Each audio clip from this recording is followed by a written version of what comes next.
चलिए जानते हैं आज देश और दुनिया की तमाम सिलेक्टेड काम की और 50 महत्वपूर्ण बड़ी खबरों को केवल 10 मिनट में। मगर अभी तक इस वीडियो को लाइक नहीं किए हैं तो लाइक कर दीजिए। प्रधानमंत्री नरेंद्र मोदी ने संकेत कर राहुल गांधी को बताया मूर्खों का सरकार। मध्य प्रदेश चुनाव के बीच कांग्रेस नेता राहुल गांधी ने बड़ा दावा किया। उन्होंने कहा कि एमपी में कांग्रेस 145 से 150 सीट जीतेगी।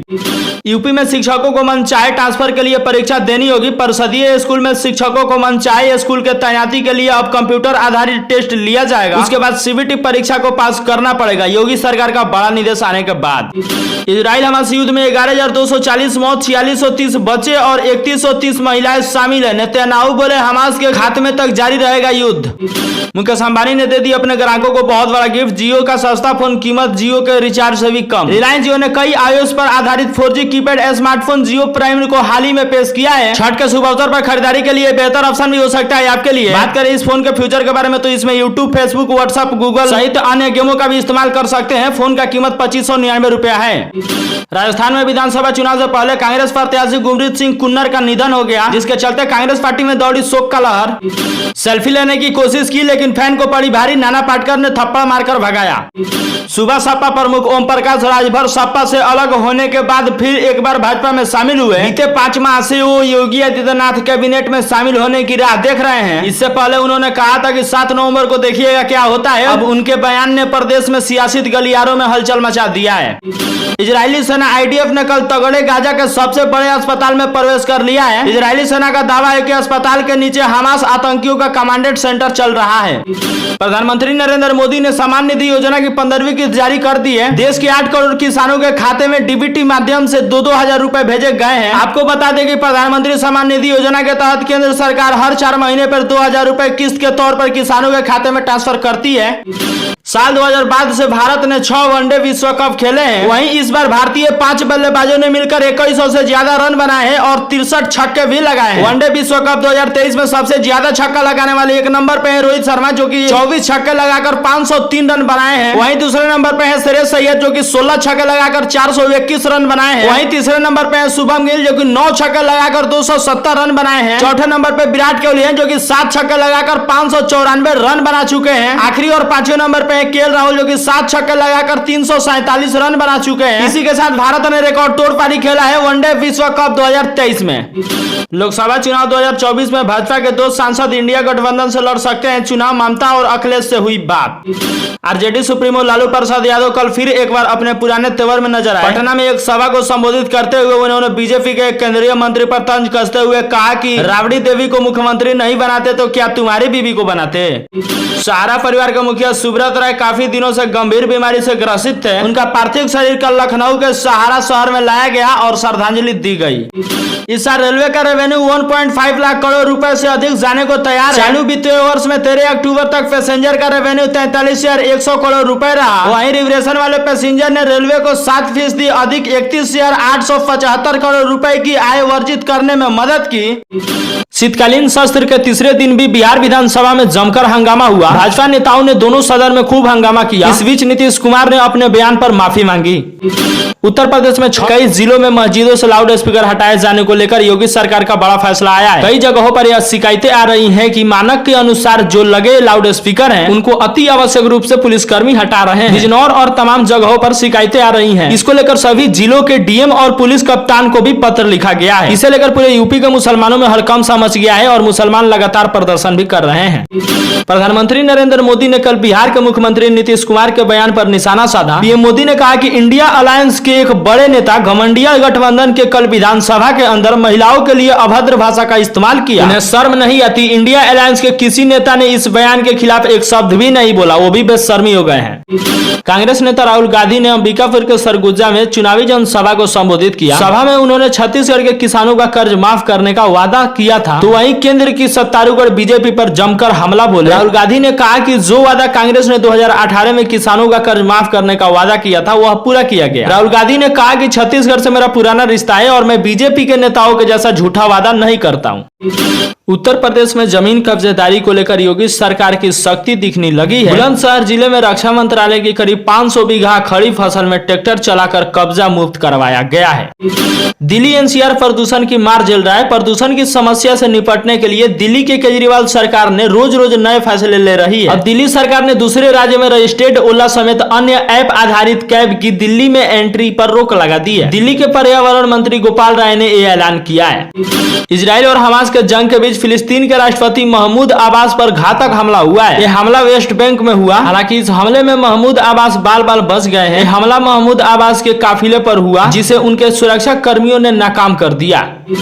पीएम मोदी ने कांग्रेस पर जमकर निशाना साधा। पीएम मोदी ने कहा कि कांग्रेस ने केंद्र में सरकार चलाते हुए गरीबों और मध्यम वर्ग के लोगों को लूटने का काम किया है। पीएम मोदी ने महिला सैनिकों को बड़ा तोहफा दिया है। तीनों सेनाओं में लीव पॉलिसी को लेकर बड़ा फैसला आया है। सभी महिलाओं को, चाहे वो आम सैनिक हो या अफसर, सबको एक समान छुट्टी मिलेगी। अब महिला सैनिकों को सेलर और एयर फोर्सेस अफसरों की तरह मैटरनिटी, चाइल्ड केयर और चाइल्ड अडॉप्शन लीव मिलेगी, जो कि भारत की महिला सैनिकों के लिए बहुत खुशखबरी की बात है।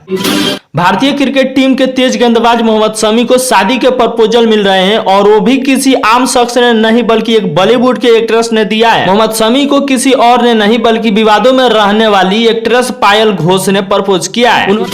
मध्य प्रदेश के सतना में एक रैली को संबोधित करते हुए पीएम मोदी ने कहा कि कांग्रेस आई और तबाही लाई। प्रधानमंत्री ने आगे कहा कि कांग्रेस के पास मध्य प्रदेश के विकास का कोई रोड मैप नहीं है और लोगों को मोदी पर पूरा गारंटी है। वहीं राज्य के युवाओं को कांग्रेस में कोई भविष्य नहीं दिखता। राज्य को मोदी द्वारा की गई गारंटी पर भरोसा है। हर गारंटी पूरा होने की गारंटी है।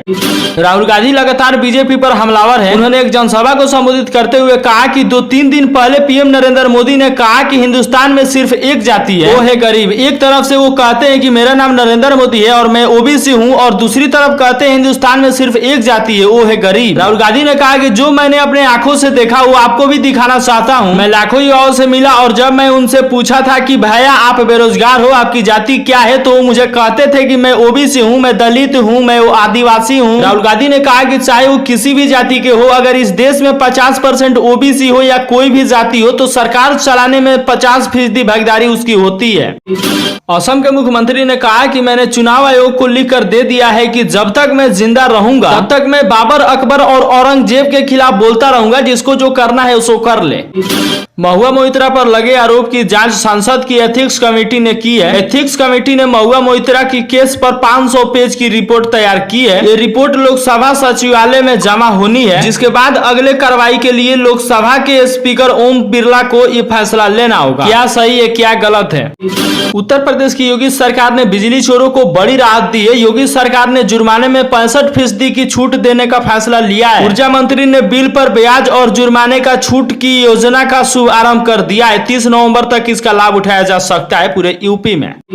बिहार के मुख्यमंत्री नीतीश कुमार ने मंगलवार को विधानसभा में जनसंख्या नियंत्रण पर जो अश्लील बयान दिया है, उस पर पूरे भारत में बवाल मच गया है। महिला आयोग से लेकर आम लोगों तक काफी उनकी निंदा कर रहे हैं। एनसीडब्ल्यू ने नीतीश कुमार से देश की महिलाओं से तत्काल माफी मांगने को कहा है। साथ ही सोशल मीडिया पर भी लोग उनके बयान पर काफी भड़क उठे। लोगों का कहना है कि उन्होंने ये बेहद गलत तरीके से कही है। कुछ लोग बयान को अश्लील बता रहे हैं, जबकि कुछ लोगों का कहना है कि नेता विधानसभा में खड़े होकर इतना अश्लील बात का उपयोग कैसे कर सकते हैं। नीतीश कुमार के चलते आज उनके विपक्षी नेता पूरे बिहार में प्रदर्शन कर रहे हैं। हालांकि नीतीश कुमार ने उस बयान को वापस लेते हुए माफी भी मांग ली है।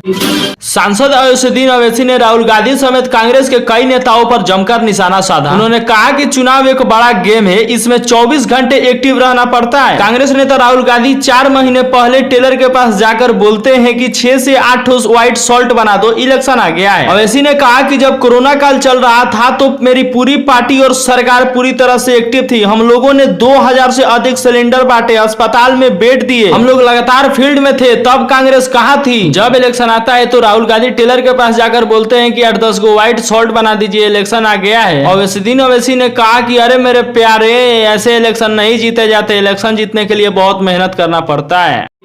मोदी के खुफिया प्लान ने विपक्षी के हवा टाइट कर दिया है। आपको बता दें कि विधानसभा चुनाव के बीच ही 2024 में होने वाले लोकसभा चुनाव का चर्चा जोरों शोरों से हो रहा है। वहीं भारतीय जनता पार्टी राज्य और राष्ट्रीय स्तर पर समर्थक जुटाने में लगी हुई है। खबर सामने आ रहा है कि बीजेपी पार्टी खास तौर पर मुस्लिम समर्थक बढ़ाने और उन्हें वोट में तब्दील करने की तैयारी जोरों शोरों से कर रही है। अल्पसंख्यक मोर्चा के अध्यक्ष जमाल सिद्दीकी बताते हैं कि पार्टी शिक्षक, उद्यमी, मौलानों और रिटायर हो चुके सरकारी कर्मचारियों की तलाश कर रही है। एजेंसी को भाजपा पदाधिकारियों ने बताया है कि 25,000 से ज्यादा मुसलमान मोदी को लगातार तीसरी बार जीतने के लिए मेहनत कर रहे हैं।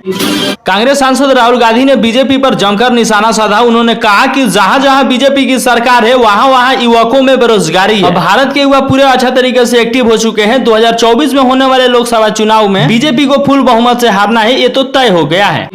बीजेपी स्टार प्रचारक और उत्तर प्रदेश के मुख्यमंत्री योगी आदित्यनाथ ने नरसिंहपुर जिले में एक चुनावी रैली में कांग्रेस पर बड़ा आरोप लगाते हुए कहा कि लौह पुरुष सरदार वल्लभ भाई पटेल ने 1947 में सोमनाथ मंदिर के विकास की योजना की तैयारी की थी, लेकिन प्रधानमंत्री जवाहरलाल नेहरू ने उसका विरोध किया था। सीएम योगी ने कहा कि मुझे जब पता चला कि राहुल गांधी केदारनाथ मंदिर में दर्शन करने गए हैं तब मुझे लगा कि अच्छा, राहुल गांधी भी समझ गए उनके लिए सही रास्ता क्या है। योगी आदित्यनाथ ने आरोप लगाया है कि कांग्रेस के कारण ही देश का विभाजन हुआ है। जो काम आज हो रहा है वो पहले भी हो सकता था, लेकिन कांग्रेस ने कभी देश के बारे में सोचा ही नहीं। आज प्रधानमंत्री नरेंद्र मोदी और कांग्रेस नेता राहुल गांधी दोनों मध्य प्रदेश में मौजूद थे। दोनों ने जमकर एक दूसरे पर हमला बोला। पीएम मोदी ने कहा कि कांग्रेस भी रिवर्स गियर में एक्सपर्ट है। एक तरफ जहां राहुल गांधी ने पीएम मोदी पर सिर्फ 90 अधिकारियों के साथ चलाने का आरोप लगाया, तो वहीं प्रधानमंत्री नरेंद्र मोदी ने कांग्रेस पर 100 साल तक सत्ता के लिए दर्शाने की बात तक कह दी।